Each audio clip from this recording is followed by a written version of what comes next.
Ladies and gentlemen, welcome back to the Why the F Do You Make Music podcast. I'm Dre, one of your hosts, and we have a special guest in the building, ABE Steph, and we got to his right, aka your left on the screen. State your name for yourself, sir. My name is Adam. And I'll be with Steph. I'll be doing photography and video and stuff like that. And you can find me on Instagram at Adams_photography98. All right. And right now we got playing Peace by ABE Steph, man. Make sure y'all check that out on all streaming platforms. Listen to this right quick, man. Let's go. Standing on the block making plays all day. I really wanted more, I had to get up out the way.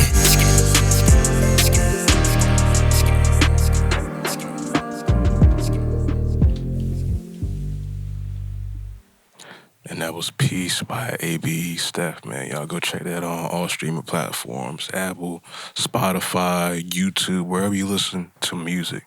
Y'all go check that out, man. Hey, go run it up. Hey, where'd you record that song at? I recorded that here, bro. Yeah, AMI. Yeah, shout out to Kid, man. Yeah, one of the best. So, first of all, who are you? Shit. All right. Now, that shit be crazy because when somebody asks you that question, you don't really think, all right, can you explain yourself? But first of all, I'm from Lumberton, North Carolina. Like, if you know me, then you familiar with Lumberton, North Carolina, because that's just what bred me. That's what made me who I am. But me as just an individual, I'm a humble person. I always try to do the right thing. Sometimes that shit be harder. You know how that shit go as a human being. But I'm a humble person. I'm a motivated person. So if you come around me, I'm the type of person that's going to give you energy. That's going to make you want to turn up, want to do something, want to goddamn achieve more. And bro, like, I don't know. I just feel like I be different from a lot of people, bro. Like, my energy just be different from a lot of people. So, like, I can't really just define myself in one word or a couple words, because you just got to meet me to know who I am, if that makes sense to you. So, let's say if you had to pick at least three. 3 words? Yeah. A word or a phrase that says, hey, this is me. What would you say? Shit, I would probably say a star. Literally, like literally, like, whatever way you want to look at it, from entertainment purpose to even just, like I said, energy, something to just shine bright and then just give off a good source or something. So literally, that's what I say. I'm a star. Okay. So you grew up in Lumberton. How was that? That shit was rough as hell. Like, he from Lumberton too, he know. But, like, it's rough because, like, as a whole, it's just a poverty area. Like, it's the poorest county in North Carolina. Robinson County, that's the county that it's in. But it ain't no resources. It's damn near, it ain't nothing. Like, that shit just is bad. The crime bad. Let me not just talk bad about the city, because that's the city that raised me and everything and who I am. But it make you different, though, because when you go to other places, just how Lumberton is, you operate different. So, for one, like, what I could use as an example, like Raleigh. You from Raleigh, right? Yeah, so I ain't grow up here. So, but when I just come here and I could just tell how people be freely, they can go to parties, or it ain't too much like where people just on point. They watching the area move, they surround us. Lumberton will make you like that. It damn near give you PTSD for real, cause just how rough this shit is. But on a good note, and a positive thing to say about it, it's a loving community because it's small. So everybody know each other. It's love throughout the community. So it's a decent place. But it ain't no place that I feel like anybody should stay in. You got to get up out of that motherfucker. But he could. What's your take on Lumberton too, bro? Because, I mean, you from there too. I'm going to be straightforward. It's a very boring city, very small country town. Like you said, like, everybody knows everybody. So if you got any dirt, motherfuckers going to know that shit. And then there really ain't much opportunity down there. So, like you said, like, it's best to move out and branch out and to find better, like, avenues and stuff to grow, because you ain't really gonna grow there. It's either you gonna party, do drugs, or you gonna die. So, your best bet is to get out of there and do something better with your life. Facts. Facts. That shit. You ever been, bro? Oh. You ever been to Fayetteville? Yeah. Yeah. So like, imagine your take. I'm pretty sure you know Fayetteville ain't no spectacular place for real. It's decent, but it ain't no dreamland type shit. Just imagine Fayetteville's time 10. That's Lumberton, just smaller. Okay. And then I will say this, like they do have plans on like bringing the casino stuff to the city, but in my opinion, I feel it's gonna mess with the city more because you're gonna bring in more like addictions, more problems. But at the same time, like it could bring a lot more opportunities. I will say that, but that's one thing I feel like it's gonna change the city too. Yeah, facts. If you all had something to say that could fix or help Lumberton, what would that be? For one, I say like some financial resources, like from more programs to help people to learn more about credit. To it just really need more financial resources, bro, because that's what it's lacking on. The finances is what bring the poverty, what bring the crime, everything. So I would say something dealing with finances. That'll be the biggest thing I'd say. What about you, bro? And for me, what I say the city needs, I feel like it needs more creative outlets. What else do you need? More into like the athletic like community, cause like all right, we got a rec center, but it's barely open. And like if it is open, it's for like the older people in there playing pickleball, or they're just going there and walking around the rec center. So a lot of times you can't get in there. And like let's say people want to play basketball or run five stuff like that. It's hard like to get access to the gyms. And then like for the outlets, for the creative outlets, like you said, we got studios like this up here, or y'all got studios up here like this. Like in Lumberton, you really don't have stuff like this. Yeah, that's like, facts. That's facts. I gotta agree with you on that. More creative resources too, cause you don't. It ain't like I said. It ain't a whole lot of options to choose from. It ain't even. I could just say like for the working people, Fayetteville, Raleigh, they got. You ever heard of Labor Finder? No. Well, it's like Labor Finder is like for people that can't get a real job, but they could just go get day work. $80 a day or whatever it may be, and it's providing them from holding stop signs at construction sites to whatever. I feel like that'll be something good Lumberton can add too. then I feel like when it comes to like the community aspect, it's like it's so small. You got to be on point of what you're doing. That a lot of people there stay away from like everybody. You know what I'm saying? Like it's like people will lock themselves in to what they're trying to do in their own like little world type shit. So it's hard to like really network. You got to really go outside like the big cities and stuff like that to really network and be able to get out. You know, it's funny. I think that's kind of a North Carolina thing because, as great as some places is I feel there's everybody in each city that could say something like that, or Yeah, you gotta go outside your city to get because people either closed in or locked in. That might be just a North Carolina thing. I don't know why that is, right. but it's just kind of weird. I feel like how I always look at it too, though. Like maybe a reason why everybody could say that from their own city is like when people know you, they don't feel like they should give you any recognition that you're looking for. You get what I'm saying? Because they know you. So just if you trying to be an artist and you trying to get your music off the ground, people in your hometown, if they see a group of people get behind you, then yeah, they gonna bandwagon. So yeah, they'll give you the support that you want. But if they feel like they know you for real, they not gonna support you because they feel like you the same as them. Like I'm not about to be hyping this nigga up. I ain't about to hype his music up. He ain't nobody. I know him. I went to school with him. That's how they look at you. And I feel like that's every city in North Carolina because it's a North Carolina kind of got a bunch of small cities. You know what I'm saying? Like that's really what it is. Everybody got their own situations going on in each city. So I feel like that's really why it'd be so hard for North Carolina artists to get popping. Cause you think like this, y'all both can answer this. How many artists is blew up from North Carolina? I know a couple. You got the baby. Who else? Well, yeah. The baby did. He did blow up. But I still feel like you don't have too many that. I mean, that's one. Yeah, he did blow up from North Carolina. But you don't. What I'm trying to get is like you don't really have too many artists that come up with a core fan base from North Carolina. If that makes sense to you.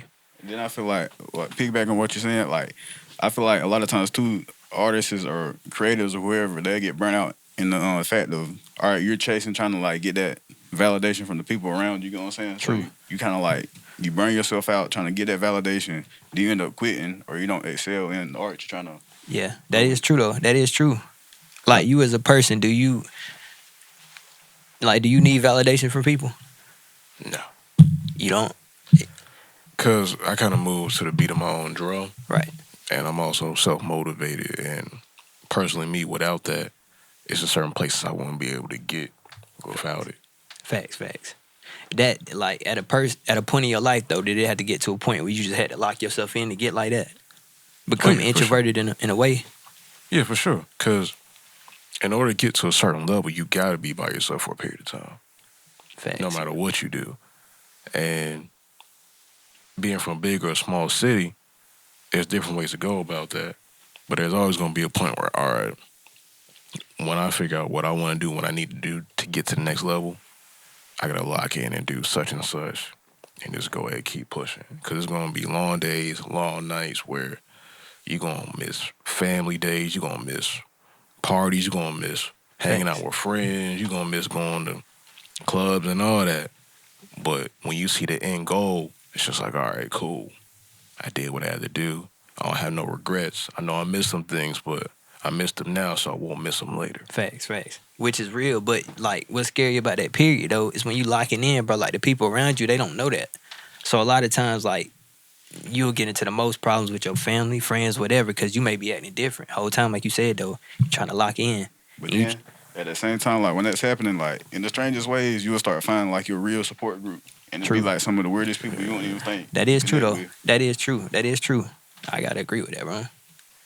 Because most people that's going to support you, most likely they're not going to be the closest to you. Facts. And even if you want to so bad, you're not going to be able to bring them along because they don't have the same mind frame and vision that you have. It don't have to be in the same field, but they don't have the same mindset of, I want to go forward doing such and such. So now I'm going to lock in and go out to these certain areas and build these certain skills and get better. Right.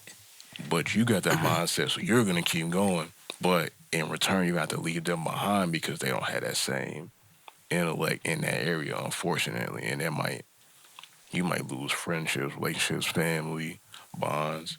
And that's why I feel like when I was talking about people get burned out, it's because that reason. Because like when you start losing so many people and stuff like that, it's like you start feeling weird. Like, you know what I mean? Yeah, it does, and that's why I asked you the question of like, do you need validation for people? Because like, we all human at the end of the day, bro. Like we all got emotions. So like you said, certain situations you can't bring this person along with you because they might have a whole different path. But you got that attachment. Yeah, it's the attachment you got to that person or that situation. So it's gonna hit a little different if you feel like they ain't supporting you.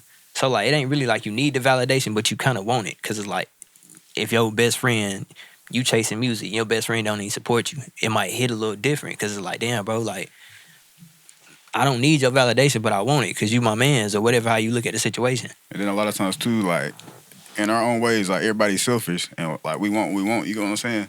So it's like you get stuck in that fat or that little state of being like just trying to chase after other people's validation, shit like that, and you'll lose your own focus and lose like what you chasing yourself. Right, you'll lose vision for real, which is true.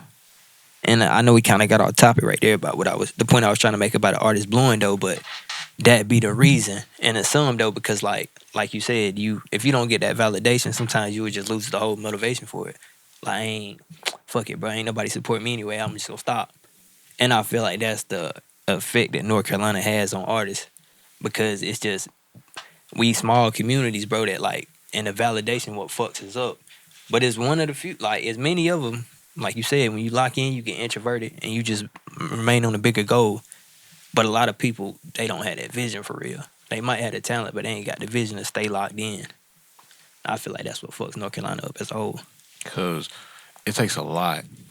And also with it not being an industry really here, right, like in cities such as New York, Atlanta, LA, that also is another kind of blind side, because I don't think a lot of artists know the work you really have to put in to get to a certain point to actually make it and live off of being a recording artist. Facts. Because you have to actually like train, practice, constantly writing, making music, releasing music, promoting, putting out content.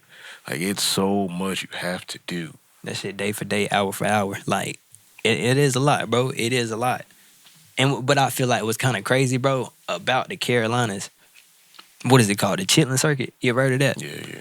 Like, we are the chitlin circuit. You feel me? So we break major artists. If you notice, when artists is coming up, they all getting booked through North Carolina. We got so many little cities that a nigga could do 4 shows in one day type shit. So I feel like, damn, we'll get another artist the power, but we won't even do that for ourselves, which is kind of crazy when you think about it. Well, I believe that comes from a lack of culture in the state. True. Yeah, that's true, though. Because you have other states and cities that have cultures with what they do, and especially as far as creative field. Here it's not really much of a attachable culture. As much history as we have in the industry of hip hop and music, there really isn't a strong culture here beyond a certain standpoint. Why do you feel like that is? Because it's not many people that pass down the history of what has been done here in North Carolina. If I say little brother to a group of people in North Carolina, they probably won't even know who that is. I don't even know who that is. Exactly the point. They're a group that they're not from Durham, but they came out of Durham onto the scene back in like the early 2000s. It's Knife Wonder, Big Pooh, and Fonte. Okay. They were all in a group, and they called it Little Brother. And they were one of the major groups in North Carolina that actually made it onto a major label at a period of time in the early 2000s. Damn. See, I didn't even know about that. Exactly. Yeah. You just proved the point. But like, how do you two, like, you could chime in on this? How do you feel like we could build that as a whole? Like, how can we make, like, I don't know, how can we build our own culture, if that makes sense? But first, in my opinion, you're gonna have to lose like that. Like, let's be honest, like, people envy people be jealous. Like, as soon as you get rid of them, I feel like it'd be a lot better because everybody just be happy for everybody winning, you know what I mean? Like, of course, now everybody says, oh, yeah, I want to see everybody win, but in reality, it don't be like that. And it's not even just that. We have a lot of people that live here that aren't from here. Yeah. I call them transplants. We have a lot of transplants here. No disrespect, by the way. We have people from New York, Florida, Jersey, some California, some Texas. Yeah. So we have people damn near from everywhere that live in North Carolina. And that's probably the basis that we have. You feel me? Like Fort Bragg, Fort Liberty now, Camp Lejeune and shit like that. Them major bases. So that's probably why we got so much diversity. It's people in and out. Like you just said, it's people from damn near everywhere. And we have some of the best major colleges in the whole country too. Facts. With Duke, Carolina, NC State. So we got people coming here for that, and then the HBCUs as well, like Central, A&T, UNCG, so far and so forth. But it's crazy though, cause like, and just North Carolina is while we still speaking about North Carolina, there's so much history from North Carolina though. Like, I ain't even mentioned this when we were speaking about Lumberton, but Tupac mama is from Lumberton, North Carolina. Like, if you Google that, it's gonna say Lumberton, North Carolina. Michael Jordan dad was killed in Lumberton, North Carolina. Like, but that's major event. Well, I ain't gonna say major events, but yeah, they are. You know what I'm saying? They play an important part on the timeline, and none of that gets brought to the light. But like, shit, Chicago, they had Al Capone, the big mobster. That builds a culture for certain cities though. So I feel like we got so much events and stuff that didn't happen, and we still can't build nothing off of it. So I just want to know, like, how the fuck can we build something?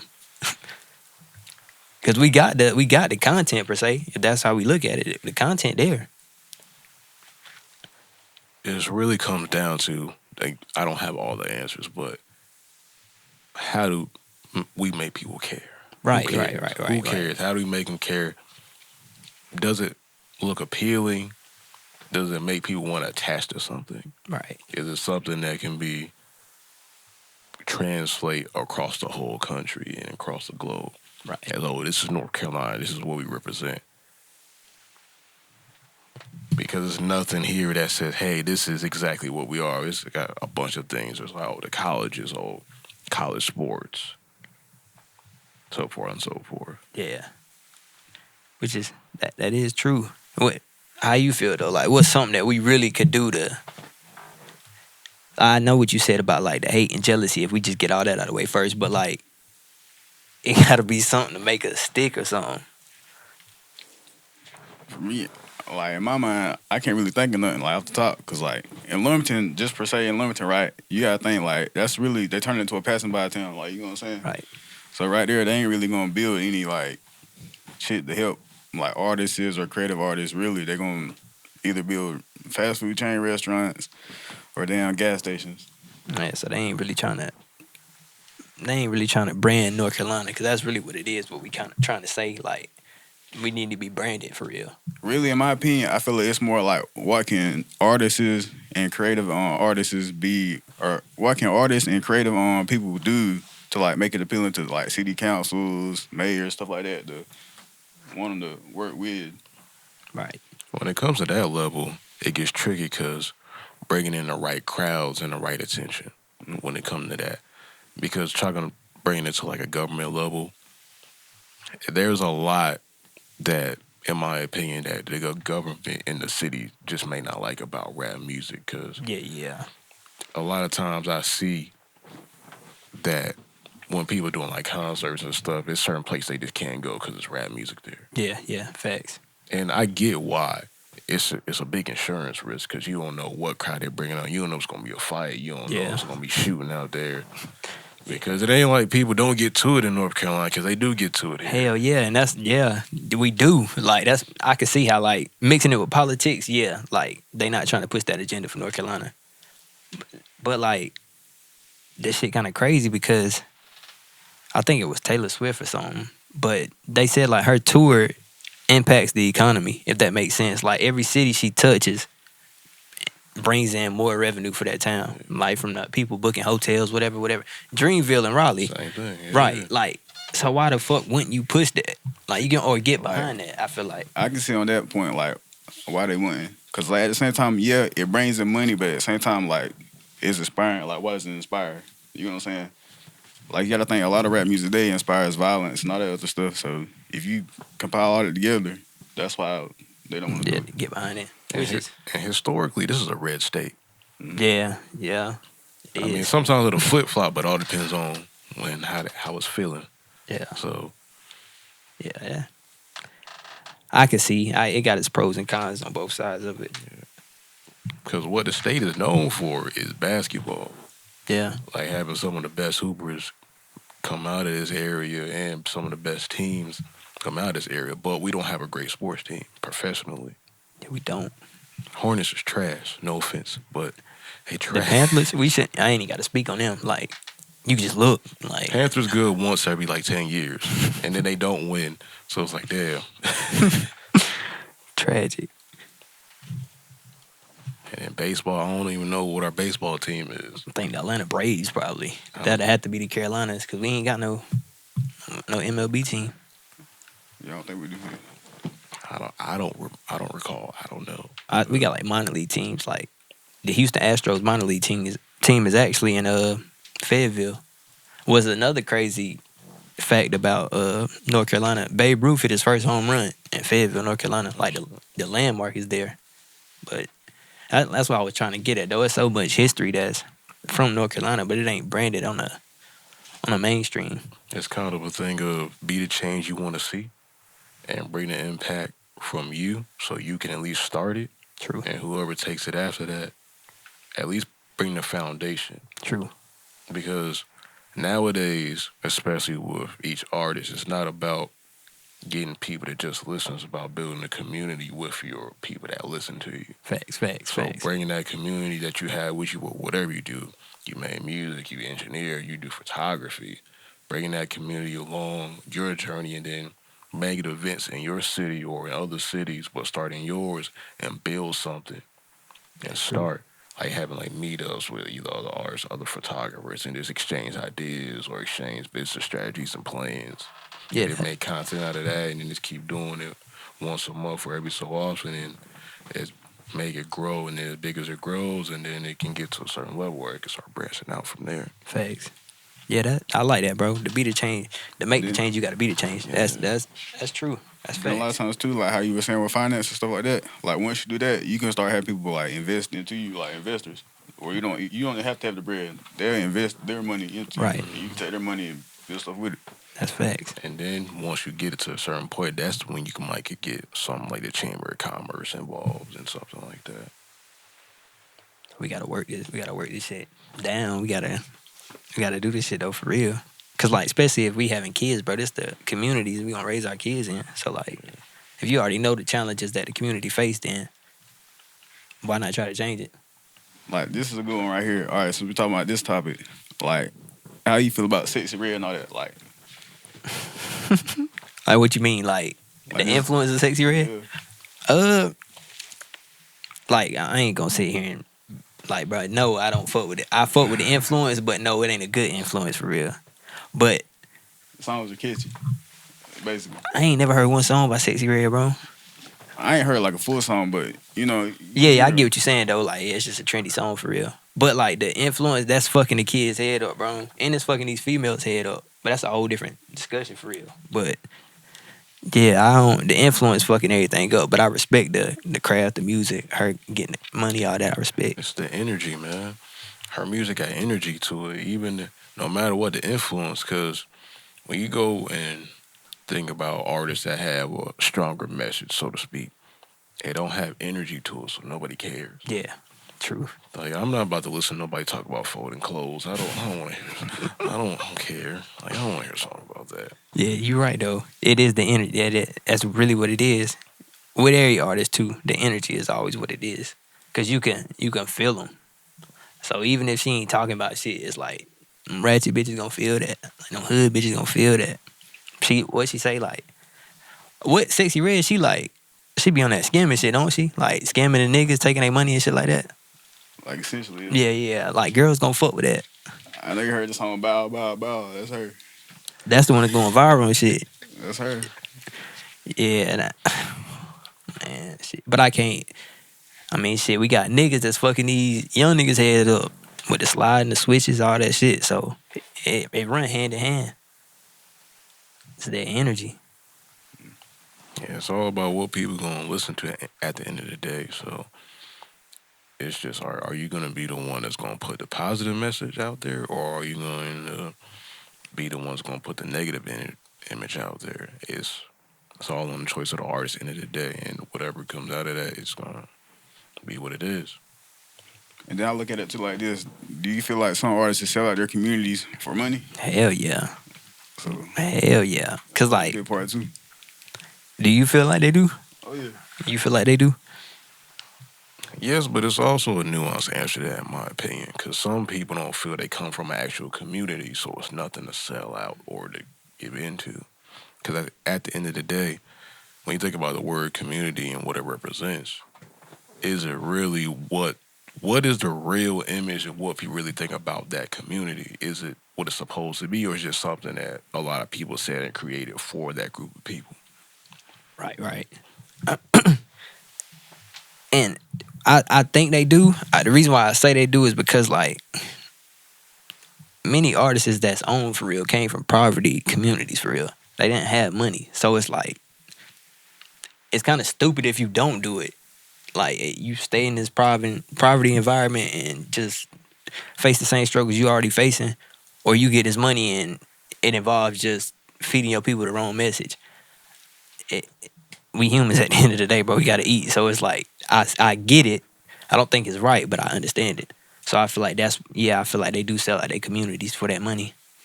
Like, broke as hell. They need something. That's what it be. The thing is, some people don't even get a first chance to learn what right from wrong is, so that's just all some people know. Yeah. And at the same time, some people won't have fans if they have another message beyond what they start talking about. Yeah.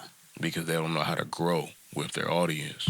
So they got to talk about that same thing over and over again to keep their fan base and keep them making money. Now, do you feel like that? You feel like that saturates the artist? Like if they, because like as you got fans, but your fans gonna grow. You get what I'm saying? So you either grow with them or you grow apart from them. It's like if you feeding out the same message over and over, the fans that was once fucking with your music when they were 18, now they 24. They not on that same type of time. Do you think that saturates the artist if they keeps putting out the same influence? It could definitely stagnate them for sure. But if they keep buying it, if it ain't broke, don't fix it. And I feel like at that Fuck with point, that. that's so much time. That's like such a big time period. Like they're already set by then. Like Oh, like financially. yeah, so it really don't even matter. But even still though, like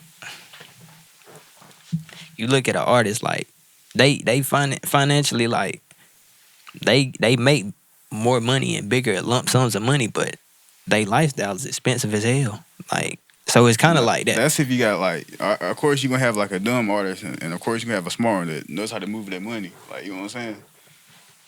which is true. But do you think that? What do they say is like 90% of rappers be broke? You think that's true? Yeah, it probably is. Because they really not making money. Because, all right, most of the deals get structured as well, too. You have the labels are taking about 80 to 90% of some of their deals. Yeah, facts. Hell yeah. And they only making money off of shows. Yeah. And that depends on how some people deals are structured that way. They barely making money off that, too. Yeah. And now some artists don't like the tour. They don't do good shows. Yeah. They can't perform well, so they either not getting booked or they doing their shows, but nobody cares after a while because they suck at performing. Yeah. And I feel like that's a big thing too. Like a lot of like new artists nowadays, they're kind of bad performers. They don't know artist development because, all right, with the build of we don't need a record label, we don't need a studio, we don't need people teaching us such and such, we can learn off the internet.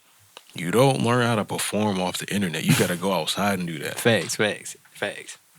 You don't get better at making songs on the internet. You have to make more songs to do that. Facts. And if you're just doing it by yourself the whole time, nobody telling you, you have no voice to say, hey, you should do this better, or you should say this a certain way, you can get the crowd going. You're not going to have good performances. And if artists are just punching in every single line, you don't have space to actually say words straight on the stage without a backtrack. Because they're going to start bleeding into each other, and you can't say that rhyme back on stage because you're punching it in. Right. You're overlapping. You can't rap that on stage like that. Yeah. That's kind of crazy when you think about it, though. Because I never really thought about it till you just said it, though. Because the way you land it in a booth, you punching in. But when it's time to perform, it's like... And then, like, that's another thing. Kia, when she mixed one of my sets before, she was like, I'm gonna make it where you perform the verse, but I have the audio playing at a low volume, but you really gonna perform though. So you gonna get on there and you gonna goddamn. That shit was hard as fuck. I think you was at that show the one we did in the Star Bar up here. Matter of fact, it was probably like 2 years ago. It wasn't one in Atlanta. No. This was in Raleigh. It was just me and you had went. But I know what you're talking about now. It had the upstairs, all that. Yeah. That shit was actually hard as hell because I was like, damn, like I'm so used to the song just playing and I'm singing along with the song. But when it comes to actually performing, I see now the shit is kind of shit different. You really got to develop that shit. That shit different. Exactly. Because that's the tricky thing with when artists come and record and they're just punching in. They forget about performing. Yeah. Because they see artists on Instagram or on social media, they not really performing. They not really performing. They just sing along with the track. No, some of them actually are performing. Yeah. And some of them aren't. I will say some of them are not either. I will say that. But that's not. But you see why they don't last. Yeah. Because they don't perform well. And what people don't realize is when you don't perform well, people don't like going to your shows and you lose fans and you lose community. Yeah. Like, even though we all got phones, we all on social media, we still want to actually see a good show. Yeah, when we go to a show. Fact. Because I know I do. Anyway, like, I want to see an actual performance. Like, I feel like that's why Michael Jackson was such an icon that he was, because his performance. Like, he gonna give you a show. He damn near about to die on stage for real, but he giving you a show. So when you go, you feel the energy. You get to actually see a show. It ain't just a nigga walking back and forth saying the same shit. But the thing is, he was been practicing since he was 5 years old. Facts. And the practices he was doing is every single day is a routine. So that's why when he's able to go on stage, he does it so well and so perfectly, it seems like, because it was routine to him. Like, it just... Yeah, it's even just that, but also with him being so talented, that practice and that actual real-time experience he had, even though he might have unfortunately got beaten behind the scenes or whatever, it it made him into the great artist he was Yeah. because of the preparation he had. Yeah. And without that, he wouldn't be who he was in our eyes and other people's eyes. Yeah. But that's what gets lost today. I don't think people understand the practice and the actual rehearsing you have to do to become a great artist. Everything instant. That's what it is. Like, Seems instant. yeah, yeah.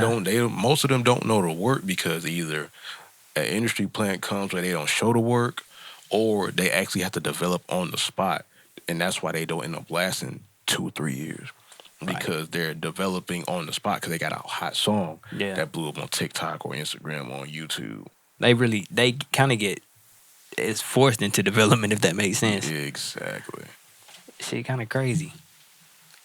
But like, if you talk to like half of the artists that's coming up now, like they tell you like, bro, I'm not about to go to no studio. I'm not recording it. I'm not about to pay no nigga to record me. Like they'll tell you, like that's why they don't go nowhere. which is true as hell. But it's just that instant fame that they looking for. Like, bro, I could just upload this video and that shit go viral and I'm up. That could happen, but what's gonna happen after that?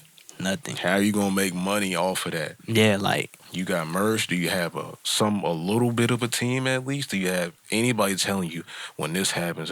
Do you have a content marketing plan? Yeah, PR anybody. Yeah. Like, do you know where to go to get shows outside of where you from? And then, like, a lot of times, too, when that happens, like, when people go viral, that's when everybody starts seeing you up. Because they don't really want to, like, work with you, but they're trying to use your attention that you're getting to build themselves. I feel like a lot of people get played in that, too. Oh, yeah. They definitely going to get the bag off you for sure. Because I'm like, oh, yeah, we're going to use him up, you know what I'm saying? Get into the next one, pull up.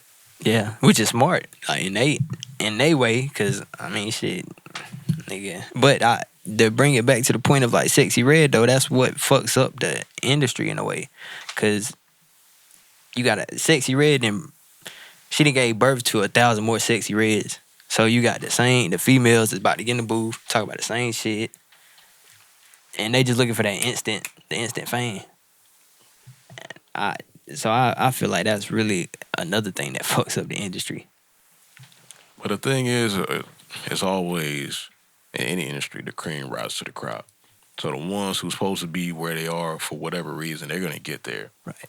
But the ones who are going to fizzle out, they're just going to fizzle out. And most people not even doing this to be serious. You have to put in a lot of money into this to be an actual successful, serious artist. Hell yeah. Without seeing a great return at first. Yeah. That's just what you got to work a job, or if you trap, I'm not promoting trapping, but if that's what you do, hey, I don't say you should, but that's what you got to do do what you got to do. Yeah, understandable. Or you got a corporate hustle you're doing, cool. That's just what you have to do to get to a certain level to be successful, to start out. Right. Without seeing much return. But the more you keep going, the more you keep meeting people, that's where you're going to see, oh, all right, now we're seeing the growth. I can start almost living off of this now. Right.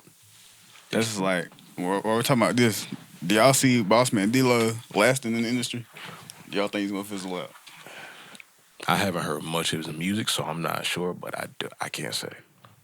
I can't say right now. I haven't heard much of his catalog, so I can't say.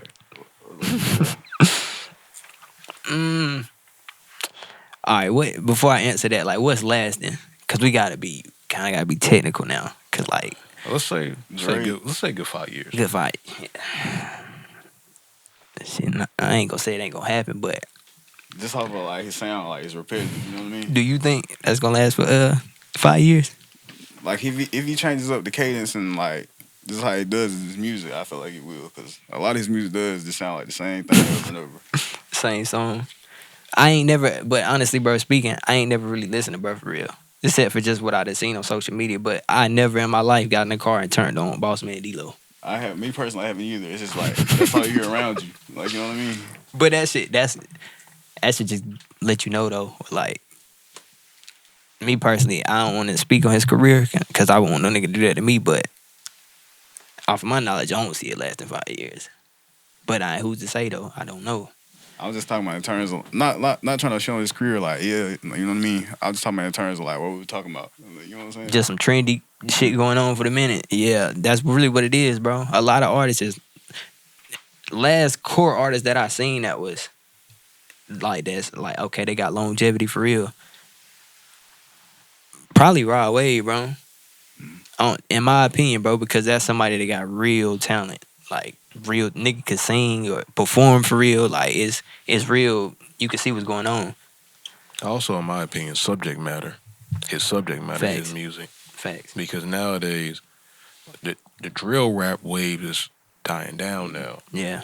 And people are starting to want to hear more, either have more fun or hear more. I'm not gonna say more serious, but they just don't want to hear about people dying and getting killed every 4 bars. Yeah. At this point, That's kind of what the kind of comparison I was making. Like from your fans when they 18 to the time they 24 is different, bro. Like half of them teenagers that was vibing off of you was probably living with their people, not even experiencing life for real. But once life start hitting them, now they need to hear something that's talks about like right facts that could compare with what they got going on. And if you ain't, that's Boss Man D-Lo. Like, what's that shit? Bad bitch eating. 54 eating hibachi. Yeah. Like, bro. Now I say another chorus I think coming up too now is y'all heard of Huncho? Yeah, Huncho. Yeah, he gas. He He's a gas. core artist. Yeah, I fuck with him. Yeah, he gas. I literally had shout out my Coles. He's not here, but he was telling me about Honcho for literally like weeks and weeks and weeks and weeks. And I finally listened. I was like, oh, I get it. Yeah. He's basically saying what everybody's thinking Yeah. about relationships. Yeah, I fuck with him. What you got planned next, man?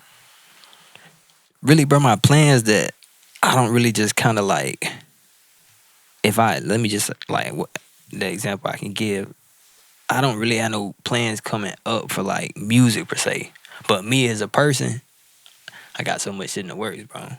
Like, but that involves the music too. But if I can just give a little situation about the music coming up, I'm gonna drop a couple singles. I got a video that's about to drop. It's called Dare For You featuring PFK True. That's probably gonna be dropping like next week, a week after next. And I'm gonna put a tape in the works. I don't have no name or anything yet. I ain't even really started working on the tape, but I'm gonna lock in, get the tape done, knock out a couple more podcast interviews. Cause really I had took a break on the music, bro. Like I had a son and everything, and it kind of threw me in another space for real. Like I wasn't really even bother with the music. It wasn't on my forefront.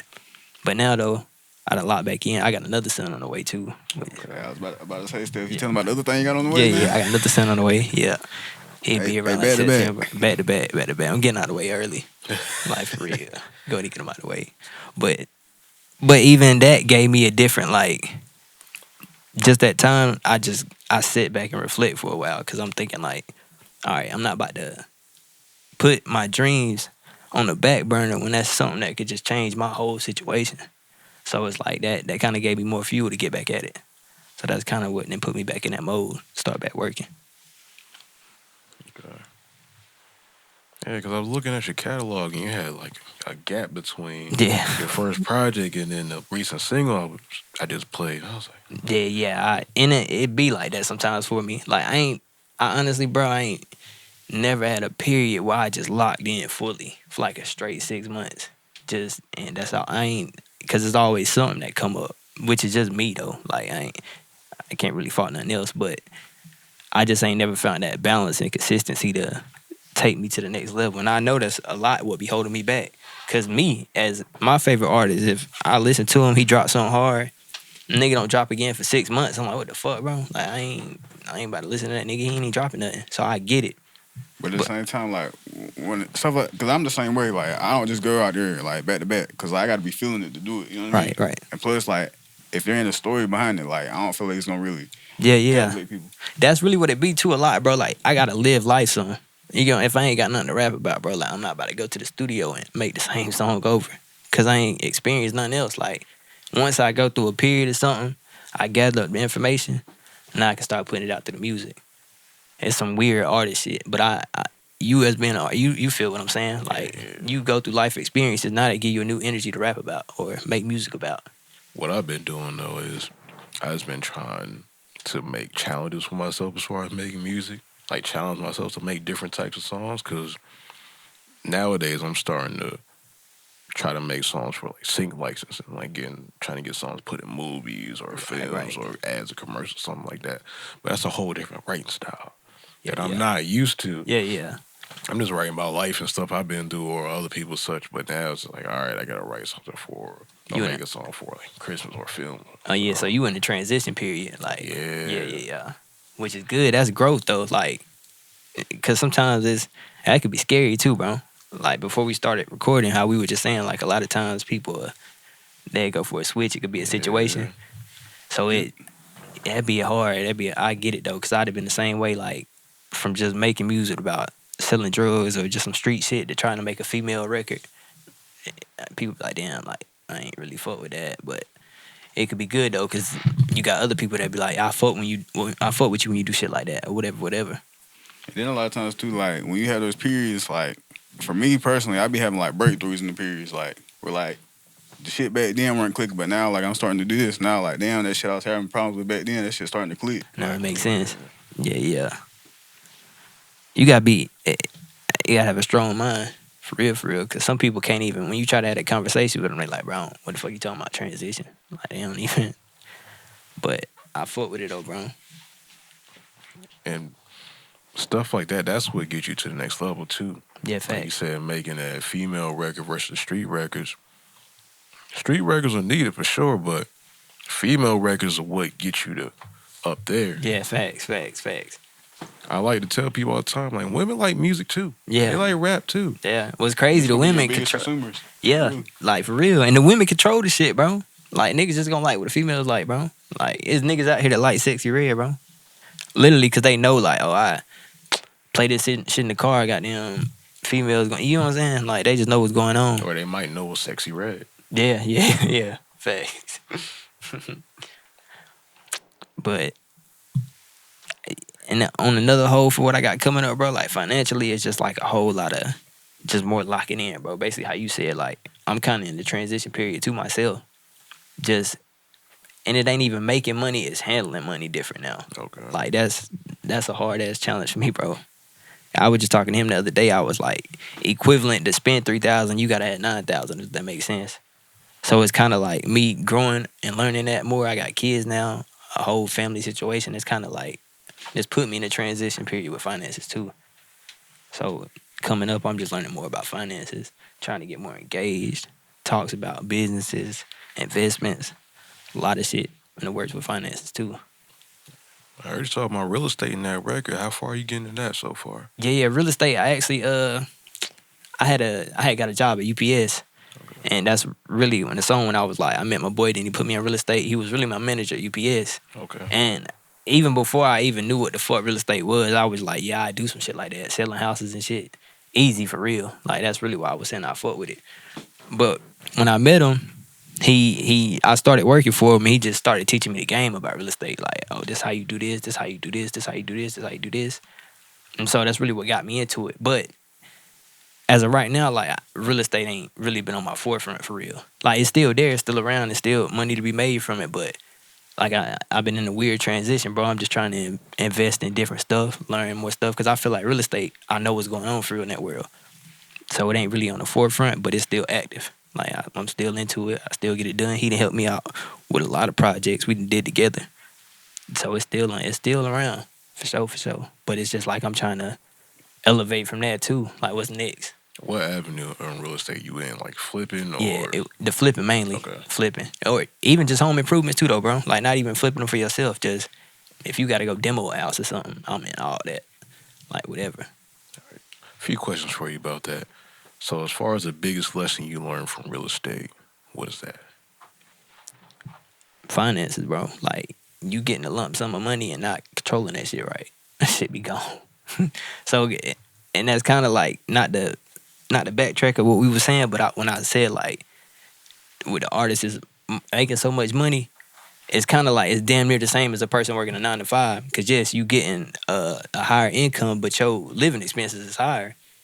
So like that person that's at a 9 to 5 that make $600 a week, You in the real estate or whatever, and you bringing in 10 bands a week, but your bills 7,000, whatever. The shit kind of gonna add up the same, bro. So that real estate taught me that you can make money, big lump sums, and fuck it up just as fast as a person from 9 to 5. So that put me on game more like, all right, you gotta watch your money for real, bro. Cause money a tool, bro. Literally, like it's literally a tool. It shit gotta be used in the right way. And real estate put me on game about that though. Like you definitely gotta watch your money. You gotta, nigga, you could make something and not make something again for another month or whatever. The house might not sell, might be stuck on the market for a while. Ain't no work going on. Shit gonna it make you watch your money for real. That taught me a lot. And as far as somebody first getting into real estate, what would you say is the most important things they should learn when they first get into it? Learn the market, bro. Like, well, it depends on what avenue you're trying to go. If you're trying to go to, you just want to do home improvement, you want to work on somebody's house, just charge them for the renovation, you can go take a class for that. Like, if that's the avenue you're trying to go in, you're trying to be a real estate agent, it's a whole class, school that you can go to for it. So that'll teach you everything. If you want to flip, you want to be a personal investor, learn how this shit go for real. Because you will get in there and fuck your money up. This shit is not a game. Money could be tied up for 5 months at a time or whatever. The house might not sell. People could back out at the last minute. You gotta learn, bro, your due diligence of what the fuck you got going on, because this shit will fuck you up. But if anybody want to get in real estate, it's a good thing. It's a good money earner. I would suggest, yes, getting in some part of real estate, but just learn and do your homework before you just toss your money around or toss your time around, because time just as precious as money. What's your thoughts on real estate, bro? Because you know how this shit go. For me, I'd say you gotta learn your market, like he said, because like just because it looks like a good deal, it might not be a good deal. Because like people will like, all right, let's say somebody's smarter than you, right? They're gonna hide like the intricate details that you really need to know, because they're just trying to sell you the product. You know what I mean? So people will do that. Then you gotta learn about your contractor and stuff like that. Because at the same time, like you might buy a house, but you ain't gonna be the one to fix it up. You gonna have to call other people to come fix it, like contractors, stuff like that, the paint, frame, and shit like that. So if you don't know the prices of your materials, 9 to 10, they're gonna try to finesse you. Yeah, that's the biggest thing too, bro. Like real estate, damn near like a whole nother world, bro. You get your a lot of shit to learn in it. Yeah, like for real, because that's the most important thing right there, though, bro. If you want to be flipping is where you make your money at in real estate. Like, I mean, agents too, you get 3%, whatever. But flipping is where you gonna make your money. But that right there, what he just said, like if you subbing out work, that's where it's gonna teach you about money. Because if you're not knowing, some people don't even know how much a piece of plywood costs, but they trying to flip a house. So you got a nigga that's coming there telling them like, okay, materials included, whatever, 100,000. The people will pay it, but now that house only sold for 160 or something. You know what I'm saying? You really lost money in time. So it's kind of like you got to learn what the fuck you doing or got going on. Then you got certain stuff for like the government with like certain codes where you can't do this specific thing, but like, you know what I'm saying? Like, let's say you mess up and you do it, and now you gotta spend money to get it redone or take it out, because I can't even have that in my city where I'm from because it violates the code, shit like that. That's another thing. The permits gotta be on point. Like it's a whole nother world, bro. Whole nother language for real. Because like somebody may be trying to sell you a house and they be telling, oh, this and this. And you not knowing, you just, okay, well, how much can I make? You just doing that. Whole time you done bought a limit for real. So now you tied up. You ain't nobody gonna buy it from you. So it's shit scary, bro. You gotta definitely do your homework. Know what you looking at. Know what you talking about. And do your homework. Anything though, that's anything. From real estate to music to anything. Before you just invest to an engineer and he don't even know how to record you for real. You just paying a nigga and he just like, yeah, bro, I just seen you the finished version tomorrow or some shit. And he never you got finesse, you feel me? Because you don't know how this shit go.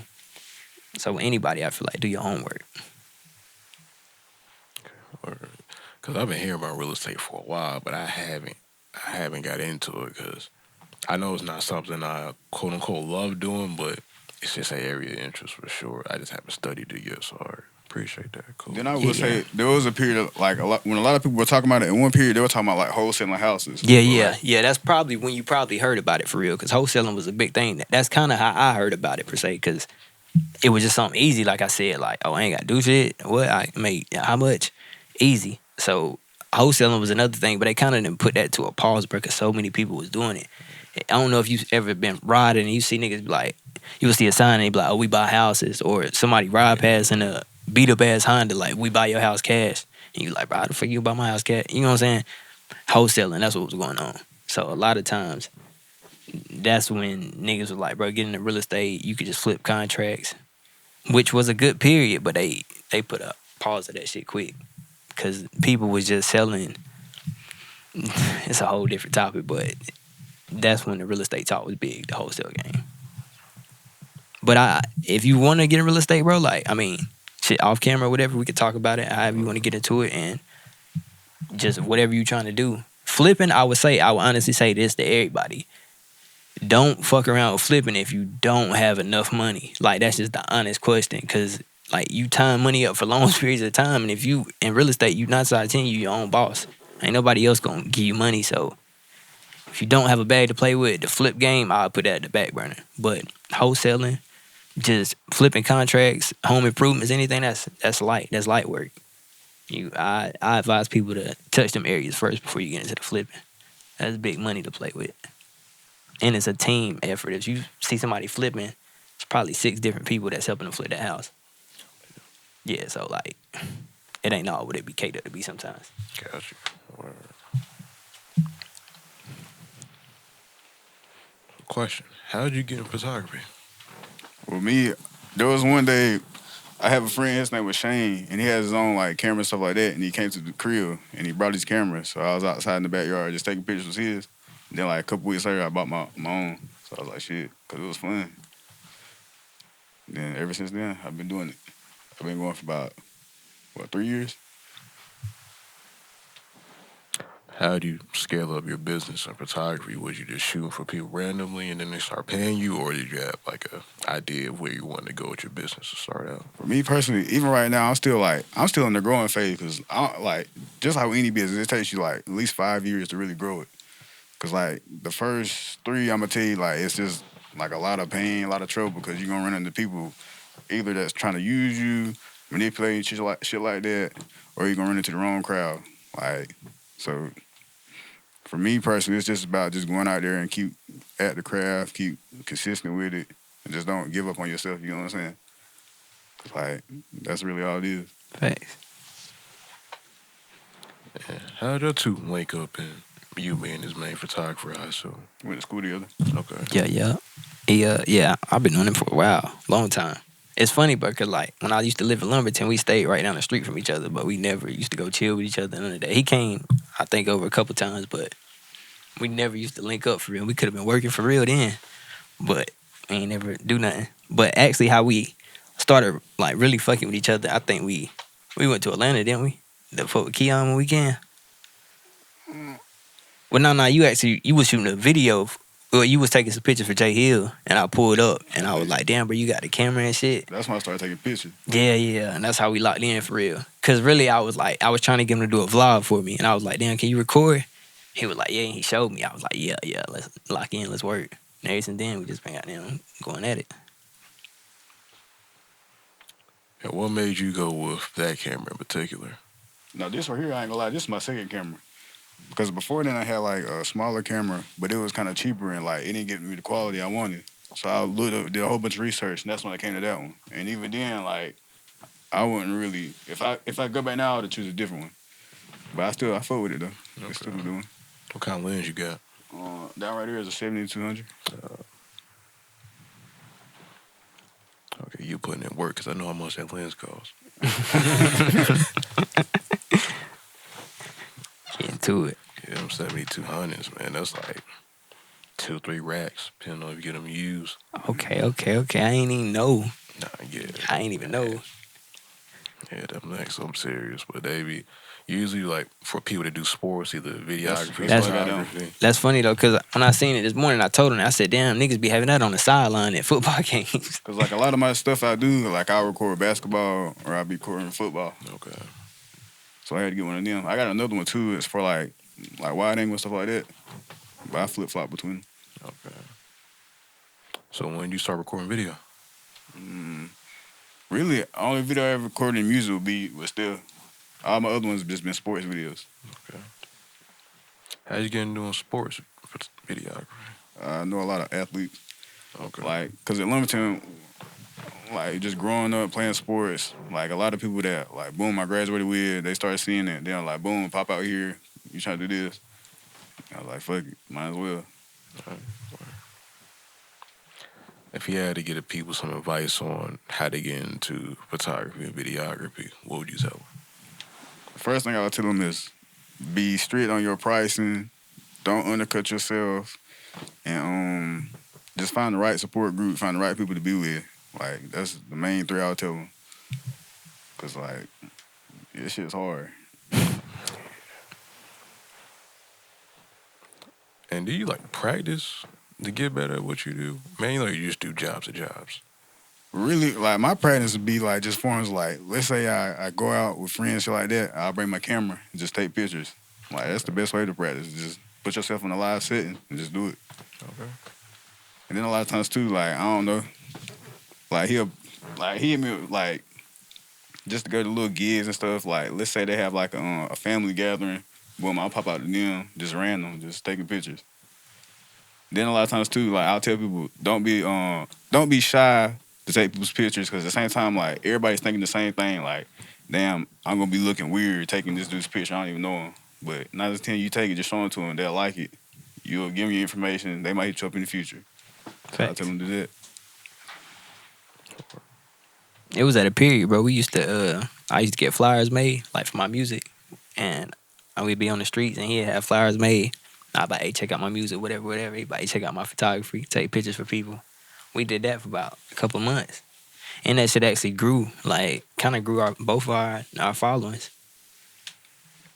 Because I seen this post on Instagram like a couple of days ago of somebody hitting the streets in Atlanta putting up posters of an artist they're working with. Mm-hmm. Like literally like big ass posters about like this big, like this tall and this wide. Putting them up on like light poles and street signs. Yeah. It's everywhere. Yeah. But that's another way how you actually grow a fan base is getting out to the people. Right. Organically too. Yeah. We used to call this shit street team because that's really what you're doing. You getting on the streets, just you in the people face with it for real. And it make you more like real to them too. Like, you're not just fabricated. Like, oh, I remember when he was on the come up, he came and handed me his CD or whatever it may be, flyer, and that just stick with people for real. Because as much as introverts some artists try to be, you can't be that in order to grow your fan base. I mean, some people to work for, but for the most part, you have to get out there and touch the people, and build a relationship with the people because those are the ones who are going to always be there for you no matter what. Facts. Don't say actually believe me.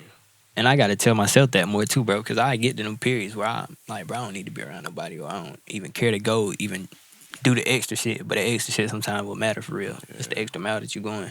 So sometimes I got to tell myself that. You got to constantly just be in people's face, either virtually or in real life. Just even when you ain't dropping nothing, to still post about, hey, what's going on. Facts. Like, yo, get on live like once or twice a month. Like, yo, what's happening? Yeah, facts. Then I'll tell people this too, like, even if you don't want to post it, like, you could get something just to have in a catalog for later on. Let's say if you're in a period where you're not posting nothing, now you can go back to the catalog. Well, I didn't post this when I got it, and I got something to post for this day. Right. And I recommend artists today that hopefully not getting those periods, but if they feel they're going to be in those periods, at least hire somebody if they're at that level to make content month by month so they can have something they can put up on social media. Right. Because all you need for like a month of content is like 2 or 3 days. Sometimes even just one, depending on what you're trying to promote or try to put on your page for real. Yeah. Because like, per se, like this interview right here, or whatever, the podcast, like you could chop it up into so many shorts and just live off that content for the month. Mm-hmm. Like, for real. Exactly. I know you said like you become introverted at certain points, but like, do you got to tell yourself that sometimes, like, man, I got to get out, I got to go do this and that? Yeah, for sure, man, because I still have a lot to learn myself in as far as like business wise, being engineer to me and also artist and production company. So I have a lot I still have to learn there.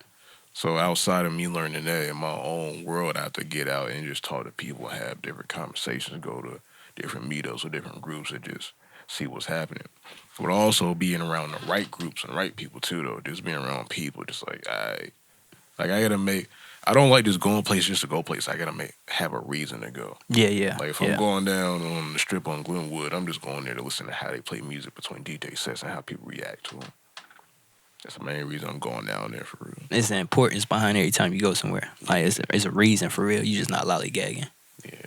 Every now and then I'll just like go outside just to be outside sometimes, but that's really rare. Yeah. Then like when you go out like that, it just be boring. Like you're not really doing it. It's like just wasting time. Yeah, exactly. Yeah. And it's crazy though, because once you get in that space, bro, it's kind of hard to come from that. Because you got some people that just go to the club every weekend. Like they don't. That's just fun to them. Like, yeah, and how we look at it, like, yeah, I wouldn't be doing that, or that ain't important to me for real. But once you get in that mindset and locking in with yourself, it'd be so hard to just pull yourself out sometimes, because you be like, yeah, I ain't even gotta go do that, or it's not important to me. I don't see the reason to go do that.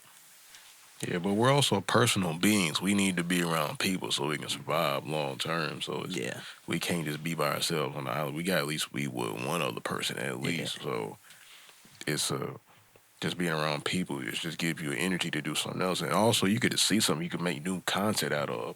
Yeah, I'm like, damn, I seen couples that make a new song out of just going out. Yeah. Stay in the house all day just watching videos on your phone and all that YouTube and shit. You not going you ain't gonna make songs off of that shit. You ain't get no new information or none of that. Yeah, you're right though. We are sociable creatures. We do gotta extrovert it sometimes. That's just like when I got my camera and like I'll be going out, I'll just always take my camera with me. Like you gotta stay up with me in clubs. Like I'm just being a bitch taking pictures. Just walk with a complete strangers, talk to them. Oh God. Yeah, but that's also like a promo thing too, like a marketing thing. You're showing what you do. You have what you do on you. So if somebody say, hey, if somebody got bread, I'm like, yo, you word? I bet. And that shit happened too. I swear to God. Like, well, we was at a steakhouse one night. Somebody paid him $100 for one picture. Mm-hmm. Like, literally, like, all right, one picture. I was like, damn, bro, that shit crazy.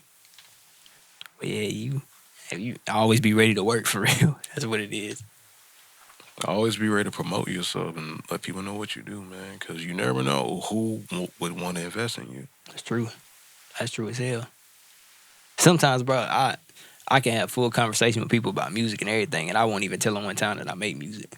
If they don't know me on a personal level, if you know me, then you probably already know.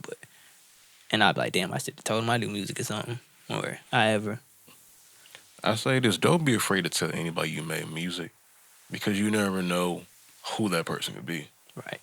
That's true. You know, that could be somebody who could introduce you to somebody else that could get you a private show or a whole new market. You never know. That's true.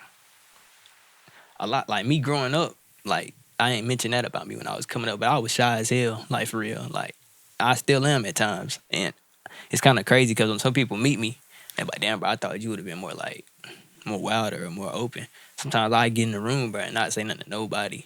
Like, for me, I wouldn't even say it's shy. Like, I would say it's more like, all right, because some people, they get reads on people, you know what I mean? Yeah. Even though it might be the wrong read, you know what I'm saying? You still have your own read, and you know, like, all right, I feel like if I tell that person, it's not going to go nowhere, you know what I'm saying? Right. And that's going to be wasting my energy. A lot of times, that's what it be, bro. I be like, yeah, I ain't got to even say that to you because it ain't going to do neither me or you no good. But, like how you said, though, you never know that person can know because we don't know everything. Exactly. You ever, like, growing up, was you... I feel like I get that off of you that you was kind of like that, bro. Oh, yeah, for sure. Like, I'm 100%. I never thought I'd be fucking making music. What? Oh, God. I know exactly how that feels. I was trying to hoop, but I wasn't good. So I was just like, you know what? I got to figure something else out. So I got into wanting to learn how to make music and actually make songs. I had to develop from not being able to know how to say words on a microphone. And now I'm working at a studio engineering and helping people actually make music. As crazy as it sounds. Yeah. Knowing how you actually was as a person and to see the transition do be crazy. And that's the crazy thing, because, like, before I even started taking pictures, like, I used to do, like, the same stuff, like, trying to make music and stuff like that. But I guess I needed more time to get better, because I weren't the best at it, you know what I mean? So that's when I got the camera. But then I realized I was better at doing this than making music. So, like, I started making this my full-time thing. I'm talking about I spent bread and everything. I bought, like, an MPC. God. Yeah, I remember that. I remember when you was on that. I swear I remember. Hey, I bought like hella MIDI keyboards and all that type of stuff. Oh man. I feel like everybody as a creator though, bro, like we all be like that. Like we all probably been, cause I feel like that'd be the thinkers for real. I guess that's what you would say, but like a person that's shy, whatever you want to call it, 9 times out of 10, they only shy for the reasons that they got in their head. They don't want to say the wrong thing because it might be judged, or they feel like you be introverted already. So I feel like that's the people that become artists or that become creative people. But that's also what could hold a lot of creators back too, because they don't know how to sell. Think so? Most creators that are introverted and shy and carry that to their adulthood that don't know how to balance between the two and get outside of their normal selves, those are the ones that get held back because they don't know how to promote, or they're not comfortable with it, or selling themselves as I can see that personal happening. service. I could definitely see that. So that's where it really gets tricky. Because as great as you are, if you don't know how to explain that, nobody's gonna care. Yeah. Nobody know for real anyway. Exactly. It's like, bro, I didn't even know. Then a lot of times, so it'll be that frustration of like maybe you done explained it so many times in the past, people don't be understanding. You know what I mean? Like, man, I ain't got time for this today. I told you this. All right, bro. Now I get. Nah, we done all been in that period, bro. Gotta wrap this up. Any last things y'all want to speak on real quick? Yeah, just check out all my music on every platform. Follow, like, subscribe. Every platform, check me out. And I appreciate you for having me on here, bro. Appreciate you for pulling up, man. Yeah, for sure. Anytime, bro. Anything you want to say, man? Just make sure y'all tap in on Instagram, Adams_photography98. I appreciate y'all for having me today. It was a good little episode. Facts. Where can they follow you at, man? Oh, yeah, I'm tripping. Follow me on all platforms at ABE STEF. All platforms. You can Google that motherfucker. It'll pull up everything. Word. All right, man. Appreciate y'all coming back to the Why the Fuck Do You Make Music podcast. My name is Dre. I'm your host. You want to follow me? Follow me on Instagram at RETRO__DRE. And you want to follow my co-host, Ty, D2M Ty, on Instagram and all platforms. And Dreams 2, the number 2 motivations as well. You want to follow him, those 2 places. And this is ABE Steph on the show. Appreciate you for coming through. You know it, bro. Let's get it. Appreciate you as well for coming through, man. Already. And yeah, that's a wrap.